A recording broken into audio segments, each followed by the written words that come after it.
শুভ সকাল সুপ্রিয় দর্শক, আপনাদের সবাইকে অনেক অনেক শুভেচ্ছা জানিয়ে আমন্ত্রণ জানাচ্ছি স্বাস্থ্য বিষয়ক সরাসরি জিজ্ঞাসা ভিত্তিক আয়োজন লাইভ প্রেসক্রিপশন অনুষ্ঠানের সৌজন্যে রয়েছে বাংলাদেশ আই হসপিটাল।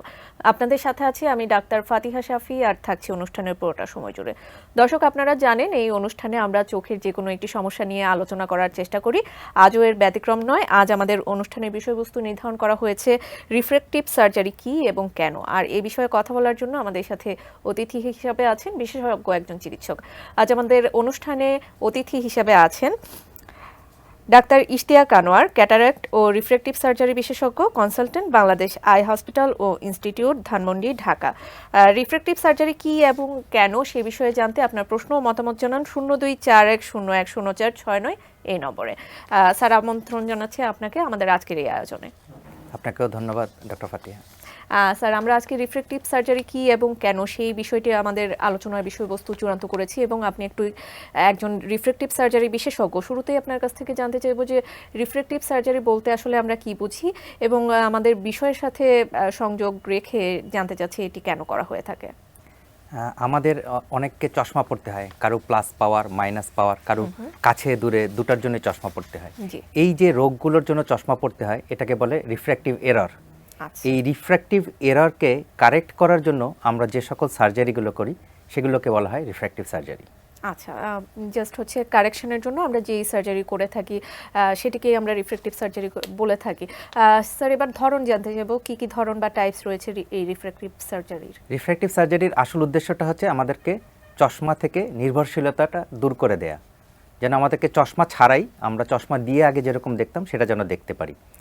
কমনলি যদি আমরা বলি তাহলে তিনটা সার্জারি আমরা রিফ্র্যাক্টিভ সবচেয়ে বেশি পারফর্ম করা হয়: ল্যাসিক, স্মাইল এবং ফ্যাকিক আইওয়েল। তবে ইদানিংকালে যেহেতু ছানি পড়ে গেলেও আমরা বিভিন্ন ধরনের লেন্স দিয়ে চশমাটা ইন্ডিপেন্ডেন্ট করে দিতে পারি, এটাকেও এখন আমরা অনেক সময় রিফ্র্যাক্টিভ সার্জারির ভিতরে অন্তর্ভুক্ত করে থাকি। এই যে তিনটি টাইপস বললেন, সেই তিনটি টাইপস আসলে কোনটি কার জন্য প্রযোজ্য? আমাদের রিফ্র্যাক্টিভ সার্জারি কোনটা কার জন্য প্রযোজ্য হবে এগুলো ডিপেন্ড করে কয়েকটা জিনিসের পরে। একটা হচ্ছে যে সে কি পরিমাণে চশমার পাওয়ার ব্যবহার করতেছে। কিছু কিছু সার্জারি আছে যেটা আমরা সাধারণত 1 থেকে 8 ডায়োপ্টার পর্যন্ত যদি থাকে সেটা করা হয়। ল্যাসিক এবং স্মাইলের ক্ষেত্রে বিশেষত আমরা এই পাওয়ার পর্যন্ত করি। এর থেকে যদি বেশি চলে যায় সেই ক্ষেত্রে আমরা আর স্মাইল বা ল্যাসিক করতে পারি না, কারণ আমাদেরকে চোখের সামনের যে কর্নিয়াটা থাকে, আমরা ল্যাসিক এবং স্মাইলে করা হয় কি এই কর্নিয়াটার শেপটা আমরা চেঞ্জ করে দিই। চেঞ্জ করে এমনভাবে করে দেওয়া হয় যাতে চশমায় যে পাওয়ারটা লাগতো সেটা ওই কর্নিয়াতে আমরা কারেক্ট করে ফেলতে পারি। কিন্তু যদি 8-এর উপরে চলে যায় তখন আমাদের কর্নিয়া আর ওই পরিমাণ কারেকশনের অ্যালাউ করে না। সেক্ষেত্রে আমরা বলি ফ্যাকিক আইওয়েল, মানে চোখের ভিতরে একটা ছোট্ট লেন্স আমরা প্রতিস্থাপন করে দিই যেন তার আর চশমা না পড়া লাগে। আচ্ছা, তো সেই ক্ষেত্রে আসলে জানতে চাইবো যে মিনিমাম আসলে পাওয়ারটা আসলে কি হতে পারে রিফ্র্যাক্টিভ সার্জারি করার ক্ষেত্রে? এটা ডিপেন্ড করে বিভিন্ন সার্জনের উপরে, যে টেকনোলজি কোথায় ব্যবহার করা হচ্ছে সেটাগুলোর উপরে। ইউজুয়ালি আমরা যেটা বলি -0.075, মানে 75-এর নিচে আমরা কারেক্ট করার জন্য আমরা রিফ্র্যাক্টিভ সার্জারি করেন না। জি, আমাদের একজন দর্শক আছেন ফোনে, তিনিও এই বিষয়ে হয়তো জানতে চাচ্ছেন, আমরা তার ফোনটি নিয়ে নিচ্ছি। দর্শক, আপনি আমাকে শুনতে পাচ্ছেন নিশ্চয়ই? আপনার নাম বলে সরাসরি প্রশ্নটি করুন। হ্যালো। জি দর্শক, আসসালামু আলাইকুম, আপনার নাম বলে প্রশ্নটি করুন। হ্যালো, আমি সুমন ময়মনসিং থেকে বলছি। জি, আমার এই সমস্যাটা হচ্ছে যে আমি যখন কোনো কিছু পড়ি তখন মাঝে মাঝে চোখটা ঝাপসা হয়ে যায় এবং কিছুক্ষণ পরে ওটা ঠিক হয়, আবার কিন্তু তখন চোখ দিয়ে পানি পড়ে। এটা কি কোনো যে সার্জারি করতে হবে কিনা বা কোনো পাওয়ার নিতে হবে কিনা সেটা জানতে চাচ্ছি। মিস্টার সুমন, উনি ময়মনসিং থেকে ফোন করছেন। উনি যেটা বলছে যে কিছুক্ষণ পরে পরে ওনার ঝাপসা হয়ে যায় এবং পানি চলে আসে। উনি চশমা পরছে কিনা বলে নাই। সো এটা ইউজুয়ালি হয় দুটো কারণে। একটা হচ্ছে ড্রাইনেসের জন্য হতে পারে, আর একটা অ্যালার্জির জন্য হতে পারে। এই দুটা কোনো কারণেই রিফ্র্যাক্টিভ সার্জারির কোনো প্রয়োজন নেই। আমার মনে হয় যে উনি নিকটবর্তী কোনো একজন ডাক্তারকে দেখালে তারা একটু আর্টিফিশিয়াল টিয়ার এবং অ্যান্টি অ্যালার্জিক দিলে ওনার এই সমস্যাটা চলে যাবে। আচ্ছা স্যার, এবার জানতে চাইবো যে আমাদের দেশে আসলে কি কি ধরনের রিফ্র্যাক্টিভ সার্জারি হয়ে থাকে সেই প্রসঙ্গে। আমাদের দেশে এখন মানে বিশ্বের অন্যান্য জায়গায় যত ধরনের রিফ্র্যাক্টিভ সার্জারি হয় সবই আমাদের দেশে হয়। আমি যে তিনটা বললাম, স্মাইল, ল্যাসিক, ফ্যাকিক আইওয়েল, এটার বাইরেও পিআরকে আছে, ওগুলো আমরা খুব বেশি করি না, কিন্তু সবগুলো পদ্ধতি আমাদের দেশে অ্যাভেলেবেল এখন। আচ্ছা, এবার একটু স্পেসিফিকভাবে জানতে চাইবো, আপনি যেরকমটা বলেছিলেন যে যাদের আসলে চোখের পাওয়ারের সমস্যা আছে তারাই বেসিক্যালি রিফ্র্যাক্টিভ সার্জারিতে যাবে কারেকশনের জন্য, কারা করতে পারবে না, কাদের ক্ষেত্রে আসলে বাধা রয়েছে? বাধা বলতে 2-3টা জিনিস বাধা। একটা হচ্ছে 18 বছরের নিচে আমরা করি না, কারণ আমাদের চোখটা ম্যাচিউর হয়ে একটা জায়গায় আসতে গেলে আমাদেরকে 18 হতে হয়। সো 18 বছরের নিচে আমরা কাউকে করব না। আমরা 6 মাস অ্যাটলিস্ট দেখব যে তার পাওয়ারটা স্টেবল আছে কিনা, যে চশমার পাওয়ার যদি তার -5 থাকে সেটা -5-ই আছে কিনা। কারণ যদি দেখা যায় যে তার পাওয়ারটা স্টেবল হয়নি, কন্টিনিউয়াসলি চেঞ্জ হচ্ছে, সেই ক্ষেত্রে আমরা করি না। এই বাদে যেটা করা হয় না সেটা হচ্ছে যে কারো যদি চোখে খুব শুষ্কতা থাকে বা অন্য কোনো রোগ থাকে তাদের ক্ষেত্রেও আমরা রিফ্র্যাক্টিভ সার্জারি করি না। তো বেসিক্যালি বলতে গেলে রিফ্র্যাক্টিভ সার্জারিটা তাদেরকে করা হবে যাদের শুধু চোখের পাওয়ারের সমস্যাটা আছে, অন্য কোনো সমস্যা নেই, এবং 18 থেকে উপরের দিকে বয়স। আচ্ছা, সেক্ষেত্রে কি উপরের দিকে বয়সের ক্ষেত্রে কোনো লিমিটেশন আছে যে এই বয়সের পরে আর করা যাবে না? এরকম কোনো লিমিটেশন এখন আর নাই। ইউজুয়ালি দেখা যায় যে অ্যারাউন্ড 60-র দিকে ছানি পড়া শুরু করে। সো আমরা 55-র পরে যে আর আমরা রিফ্র্যাক্টিভ সার্জারি সাধারণত অ্যাডভাইস করি না। কিন্তু এমন অভিজ্ঞতা আছে, অনেক সময় রুগী এসে বলে যে আমি এতদিন পড়ছি এখন আর চশমা পড়তে চাই না। সো উপরের দিকে আসলে এজ লিমিটটা ওরকম ফিক্সড কোনো এজ লিমিট নেই, এটা ডিপেন্ড করে তার চোখের স্ট্যাটাস এবং ডাক্তার এবং পেশেন্টের ডিসিশনের উপর। আচ্ছা, তো সেই ক্ষেত্রে কোনো কোমরবিড ডিজিজ সেগুলো কোনো প্রতিবন্ধকতা হয়ে দাঁড়ায় কিনা? কোমরবিড ডিজিজের ক্ষেত্রে আসলে এটা রিফ্র্যাক্টিভ সার্জারিটা আমি যদি বলি 99% করা হয় হচ্ছে ইয়াং যারা আছে তারা করে, কারণ 20 বছর বা 18 বছরে করে ফেলতেছে, কারণ সে তাহলে এটার বেনিফিটটা অনেক দিন জীবন পাচ্ছে। প্রায় 20 বছরে করলে তার যদি 60 বা 65 বছরের বয়সে যে ছানিটা পড়ে, তাহলে সে 45 ইয়ার্স সে এই যে চশমামুক্ত লাইফটা এনজয় করতে পারবে। ইউজুয়ালি দেখা যায় 20 বছর বয়সে এই কোমরবিড ডিজিজগুলো খুব কম থাকে, কিন্তু আমরা তারপরেও চেক করে নিই যে কোনো ধরনের কোমরবিড আছে কিনা। যদি দেখা যায় ডায়াবেটিস আছে, টাইপ 1 ডায়াবেটিস ইউজুয়ালি মানে অল্প বয়সে হওয়ার একটা সুযোগ থাকে, ডায়াবেটিস বা অন্য কোনো রোগের থেকে যদি চোখের সমস্যা হয় সেক্ষেত্রে আমরা করি না।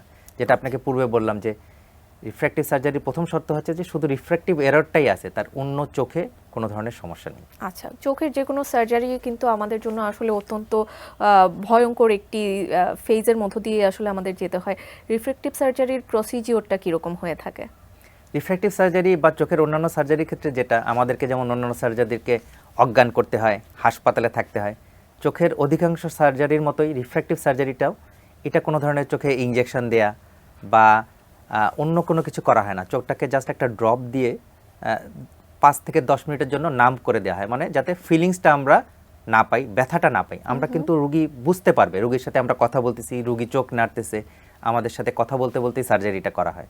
সো এই ধরনের ব্যথা বা আসলে কোনো ধরনের যে কষ্ট হয় রিফ্র্যাক্টিভ সার্জারি করতে সেরকম হয় না। আচ্ছা, যে কোনো সার্জারির ক্ষেত্রে আসলে আমরা দেখে থাকি যে হসপিটালে স্টে করার একটি বিষয় থাকে, এই সার্জারির ক্ষেত্রেও কি একই কোনো রুলস ফলো করা হয় কিনা? হাসপাতালে থাকতে হয় না। ইউজুয়ালি আমরা অপারেশন করার আধা ঘন্টা আগে হাসপাতালে আসবে, অপারেশনটা করতে হয়তো বা 2 চোখ মিলায় 10 মিনিটের মতো সময় লাগে সব কিছু মিলায়, তারপরে আমরা 1 ঘন্টা পরে রেখে তাকে বাসায় চলে যেতে পারবো। আচ্ছা, বাসায় চলে যাওয়ার পরে সে কি স্বাভাবিকভাবেই জীবন ধারণ করতে পারবে নাকি সেক্ষেত্রে রেস্টের কোনো বিষয় আছে? আমরা প্রথম দিনটা বলি একেবারে কমপ্লিট রেস্ট দিতে, তারপরে 3 দিন বলি যে চোখটাকে রেস্ট দেওয়ার জন্য, অন্যান্য কাজকর্ম করতে পারবে, হাঁটাচলা করা, সব কিছুই করা, পড়াটা করতে পারবে, এক্সেসিভ যেন মোবাইল দেখা, টিভি দেখা এটা না করে।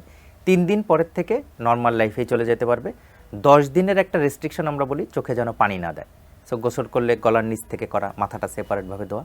10 দিন পরের থেকে আসলে কোনো ধরনের রেস্ট্রিকশন থাকে না। আচ্ছা আচ্ছা, স্যার এই প্রসঙ্গে আমরা আরও অনেক কিছু জানতে চাইবো আপনার কাছ থেকে। আমাদের একটি ছোট্ট বিজ্ঞাপন বিরতির সময় হয়ে গেছে, বিজ্ঞাপন বিরতির পর আমরা আবারও যুক্ত হচ্ছি।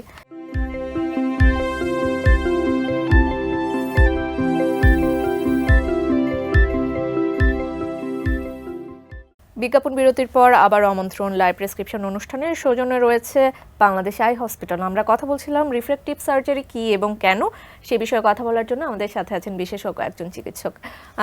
স্যার, বিজ্ঞাপন বিরতিতে যাবার আগে আমরা প্রসিজিওরগুলো সম্পর্কে জানছিলাম, কিভাবে করা হয় সেই বিষয়েও কিছু ধারণা অর্জন করেছি। এবার জানতে চাইবো যে আসলে পরীক্ষা নিরীক্ষা তো নিশ্চয়ই কিছু দেওয়া হয়, সেই ইনভেস্টিগেশনগুলো কি হয়ে থাকে? বেসিক্যালি আমরা দেখি যে পেন্টাক্যাম বলে একটা পরীক্ষা করি আমরা ল্যাসিক এবং স্মাইলের জন্য, আর ফ্যাকিক আইওএলের জন্য এই পেন্টাক্যামের সাথেও আমরা বলি যে বায়োমেট্রি, মানে চোখের আকারটা কীরকম, চোখ কতটুকু লম্বা, আর পেন্টাগ্রামে দেখা হয় কর্নিয়ার শেপটা, যে কর্নিয়া কী ধরনের আছে, কর্নিয়ার পুরুত্বটুকু কতটুকু আছে। এই 3টা পরীক্ষার মাধ্যমে আমরা ঠিক করি যে কার কতটুকু পাওয়ার আমরা সেট করতে পারবো, কার জন্য লেসিক ভালো হবে, কার জন্য স্মাইল ভালো হবে, আর কার জন্য আমাদের ফ্যাকিক আইওএলটা ভালো হবে। আচ্ছা, তো সেই ক্ষেত্রে আসলে আপনাদের অপারেশনের পূর্ববর্তী কোনো প্রস্তুতি বা প্রিপারেশন আছে কিনা? পূর্ববর্তী প্রস্তুতি বলতে আমরা একদিন আগে থেকে একটা অ্যান্টিবায়োটিক ড্রপ দিই, একটু আর্টিফিশিয়াল টিয়ার দিই, আর পেশেন্টকে বলে দিই যে অপারেশনের সকালে যেন তারা কোনো চোখে মেকআপ না করে, হালকা নাস্তা করে আসবে, পারলে গোসল করে আসবে, এটুকুই। আচ্ছা, এবার স্যার এই যে 3টা পদ্ধতি বললেন আপনি, সেই পদ্ধতিগুলো সম্পর্কে ইন ডিটেইলসে জানতে চাচ্ছি। আমি যদি প্রথম বলি যে প্রথম রিফ্র্যাক্টিভ সার্জারি শুরু হয় স্মাইল লেসিক দিয়ে। জি। লেসিকের পুরো ফর্মটা হচ্ছে লেজার ইনসিটু ক্যারাটোমেলিওসিস, মানে চোখের কর্নিয়াটা জায়গা মতোই রেখে দেওয়া হবে, করে আমরা করি কি একটা লেজার দিয়ে কর্নিয়ার একটা ফ্ল্যাপ তৈরি করি, করে সেই ফ্ল্যাপটাকে উপরে উঠাই আরেক ধরনের লেজার দিয়ে এখানে তখন আমরা অ্যাবলেট করে কর্নিয়ার সাইজটা চেঞ্জ করি, আবার তারপরে সেই ফ্ল্যাপটাকে বসাই দিই। স্মাইলে যেটা হয় আমরা একটু বেশি করে কাটা হয়, চোখের প্রায় 2/3 অংশ কর্নিয়াটা কাটি, আবার সেটা পরে রিপোজিট করে দিই।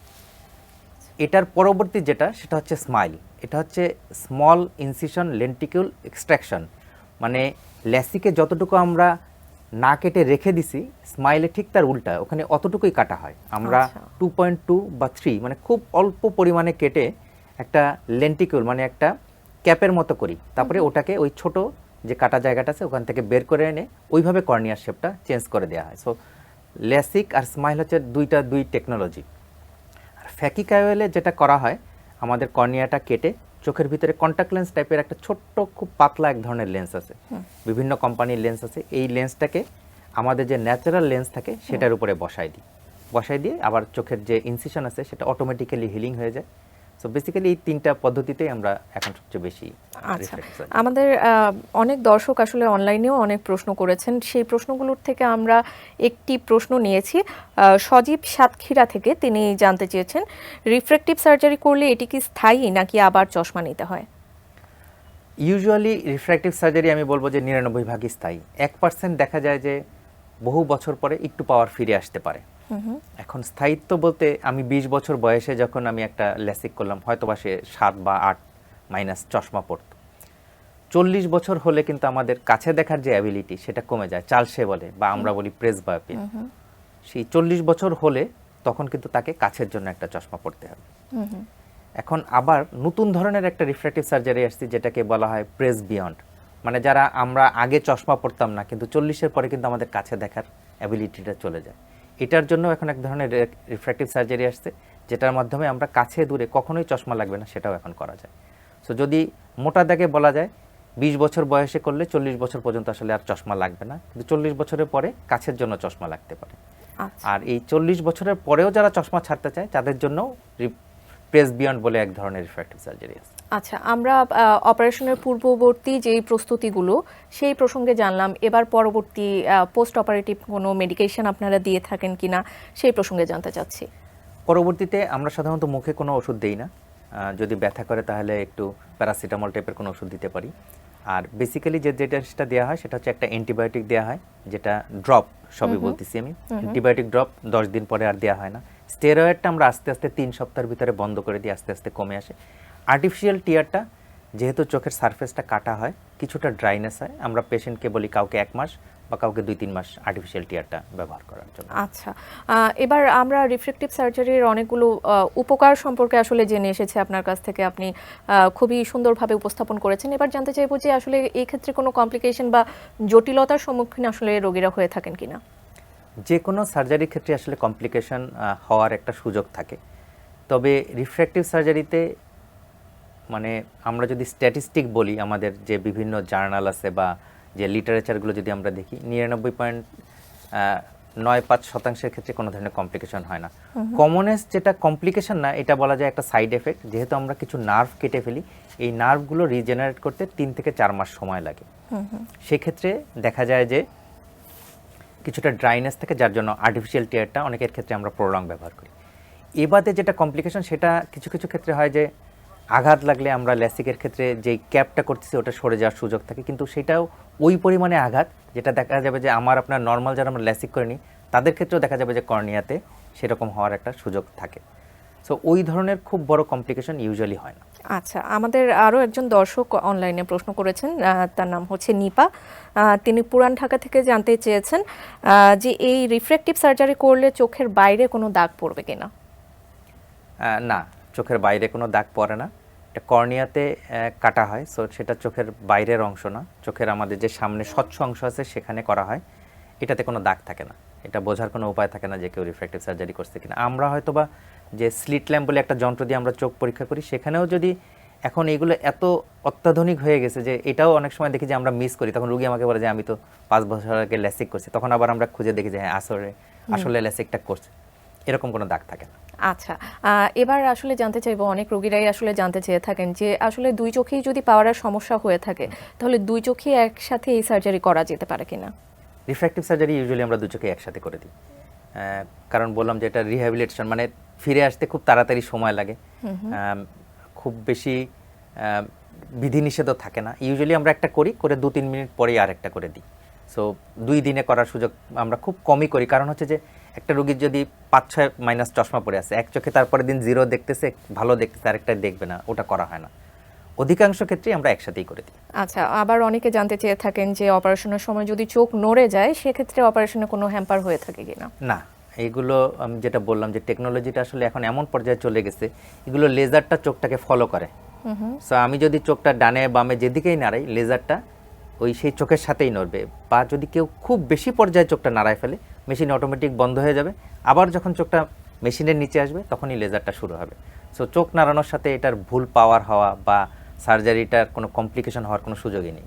আচ্ছা, আসলে খরচ নিয়ে অনেকের মনেই একটা প্রশ্ন থাকে যে রিফ্র্যাক্টিভ সার্জারির খরচ কীরকম হয়ে থাকে, সেই প্রসঙ্গে যদি আমাদের বলতেন কিছু। রিফ্র্যাক্টিভ সার্জারির খরচটা ডিপেন্ড করে আপনি কোন দেশে করবেন, কোন হাসপাতালে করবেন সেটার উপরে। আমাদের দেশে খুব বেশি হাসপাতালে রিফ্র্যাক্টিভ সার্জারি করা হয় না, কারণ মেশিনটা প্রচুর কস্টলি মেশিন। 3-4টা হাসপাতালে করা হয়। বাংলাদেশ আই হাসপাতালে আমাদের 2টা ব্রাঞ্চে করা হয়, ধানমন্ডি এবং বনানীতে। ইউজুয়ালি এটা 90,000 থেকে 1.5 লক্ষ টাকা পরে 2 চোখ মিলায়। আচ্ছা স্যার, আমাদের একজন দর্শক আছেন ফোনে, আমরা তার ফোনটি নিয়ে নিচ্ছি। দর্শক আসসালামু আলাইকুম, আপনার নাম বলে সরাসরি প্রশ্নটি করুন। জি, ওয়ালাইকুম আসসালাম। আমার নাম মিলন মাহমুদ, বলছিলাম ঢাকার মিরপুর থেকে। আমার বয়স 29। আমার চোখের 3.25 প্লাস পাওয়ারের চশমা পড়ি, তো আমার কি এই রিফ্লেক্টিভ সার্জারি করা যাবে? জি, মিস্টার মাহমুদ 29 বছর বয়স, প্লাস 3.25 পরে করা যাবে কি যাবে না, এটা আসলে আমি যে বললাম যে আমরা যে 3টা পরীক্ষা করি সেটার উপরে ডিপেন্ড করবে, যে ওনার কর্নিয়ার থিকনেস কতটুকু আছে, কর্নিয়ার কার্ভেচারটুকু কতটুকু আছে, কর্নিয়া থেকে লেন্সের ডিস্টেন্স কতটুকু আছে, ওনার টোটাল চোখের ডিস্টেন্স কতটুকু, এই জিনিসগুলো পরিমাপ করে করা দেখতে হবে। তো ইউজুয়ালি 3.25 করা যাওয়া উচিত যদি ওনার সব প্যারামিটারগুলো ভালো থাকে। আচ্ছা, আবার অনেকেই জানতে চেয়ে থাকেন স্যার যে এই যে 3টা পদ্ধতির কথা আপনি বললেন, সেই পদ্ধতিগুলোর মধ্যে আসলে সবচেয়ে বেশি জনপ্রিয় কোনটা, বা কস্টিংয়ের দিক থেকে যদি আমরা চিন্তা করি কম খরচ কোনটা বা বেশি খরচ কোনটা, সেই প্রসঙ্গে যদি ডিটেলস বলতেন। সবচেয়ে জনপ্রিয় বা আজ পর্যন্ত 1991 সালে শুরু হয়েছে ল্যাসিক। সো ল্যাসিকটা সবচেয়ে বেশি জনপ্রিয়, মানুষ সবচেয়ে বেশি জানে এটা রিফ্র্যাক্টিভ সার্জারি হিসাবে। কস্টের ভিতরে এই 3টার ভিতরে ল্যাসিকের কস্টটাই সবচেয়ে কম। কিন্তু এর পরের প্রযুক্তি হচ্ছে স্মাইল, সেটা কিন্তু আস্তে আস্তে বেড়ে যাচ্ছে। আমরা যদি ওয়েস্টার্ন ওয়ার্ল্ডের দিকে দেখি যে ল্যাসিকের নাম্বারটা কমে আসতেছে। আমাদের আই ওয়ার্ল্ড বলে একটা জার্নাল ওয়ার্ল্ড ওয়াইড প্রকাশিত হয়, গত মাসের ওটার ইস্যুতেই ছিল যে ল্যাসিকের নাম্বার কমে যাচ্ছে, স্মাইলের নাম্বারটা আস্তে আস্তে বেড়ে যাচ্ছে। যেহেতু ল্যাসিকে যতখানিকটা কাটা হয় তার প্রায় 10 ভাগের 1 ভাগ কাটা হয় স্মাইলে। সো স্মাইল করে আসলে 3 থেকে 4 দিন পরে সে সব কাজ করতে পারবে। আচ্ছা, প্লাস স্মাইলে যেহেতু ল্যাসিকের মতো ফ্ল্যাপ করা হয় না, সো ওই যেটা বললাম আঘাত লাগলে ফ্ল্যাপটা সরে যেতে পারে, এইসব কমপ্লিকেশনের চান্স স্মাইলে নেই। আমরা একদম শেষ পর্যায়ে চলে এসেছি। খুবই ছোট্ট করে জানতে চাইবো যে আমাদের দেশে আসলে এই চিকিৎসাগুলো অন্যান্য দেশের তুলনায় যদি আমরা তুলনা করি সেটি কেমন হয়ে থাকে? কস্টিংয়ের দিক থেকে আমি বলবো যে অন্য যে কোনো দেশের থেকে বাংলাদেশে কম। ওয়েস্টার্ন ওয়ার্ল্ডে গেলে আমাদের থেকে 4 থেকে 5 গুণ খরচ হবে। আমরা বহু রোগী পাই। আমি নেক্সট উইকে একজন করবো যে আমেরিকা থেকে আসছে, এসে এখান থেকে স্মাইল করে আবার সে আমেরিকায় চলে যাবে। আচ্ছা আর লেভেল যদি বলি বা টেকনোলজি বলি, আসলে যে কেউ আমেরিকাতে করলে, সিঙ্গাপুরে করলে যে মেশিনটা দিয়ে করা হবে, এখন সবচেয়ে আধুনিক হচ্ছে স্মাইল প্রো। এটা আচ্ছা। জাইস কোম্পানির ভিজুম্যাক্স 800 বলে একটা মেশিন। সো এই মেশিনটাও আমরা গত 2 বছর যাবত করতেছি। সো এর থেকে অত্যাধুনিক মেশিন এখন পর্যন্ত আসেনি। সো মানের দিক থেকে যদি আমি বলি, আপনি পৃথিবীর যেখানেই করেন সেম মান আমাদের এখানে পাবেন। কস্টিংটা মানে কিছু কিছু দেশের থেকে অনেক কম আমাদের দেশে। আচ্ছা, তুলনামূলকভাবে কম, এবং এটি অত্যন্ত আশার একটি কথা। আমরা আশা করছি ভবিষ্যতে হয়তোবা সেটি আরো কমে আসবে এবং সাধারণ মানুষের সাধ্যের মধ্যেই চলে আসবে। আমরাও আশা অনেক ধন্যবাদ আপনাকে, আপনার অত্যন্ত মূল্যবান সময় আমাদেরকে দিয়েছেন। আপনাকেও ধন্যবাদ এবং এটিএন নিউজকেও ধন্যবাদ। দর্শক, আপনাদেরও অসংখ্য ধন্যবাদ আমাদের সাথে এতক্ষণ যুক্ত থাকার জন্য। আমি জানি এই অনুষ্ঠানের মাধ্যমে রিফ্র্যাক্টিভ সার্জারি সম্পর্কে আপনাদের যত ধারণা পাওয়ার কথা ছিল আপনারা হয়তো সবই অর্জন করেছেন। আর অর্জন করতে পারলে আমরা আমাদের অনুষ্ঠানের যথার্থতা খুঁজে পাবো। পরবর্তী পর্ব দেখার আমন্ত্রণ জানিয়ে আজকের মতো এখানেই শেষ করছি। সে পর্যন্ত সবাই ভালো থাকবেন, সুস্থ থাকবেন, আর এটিএন নিউজের সাথে থাকবেন। Supported by Bangladesh Eye Hospital.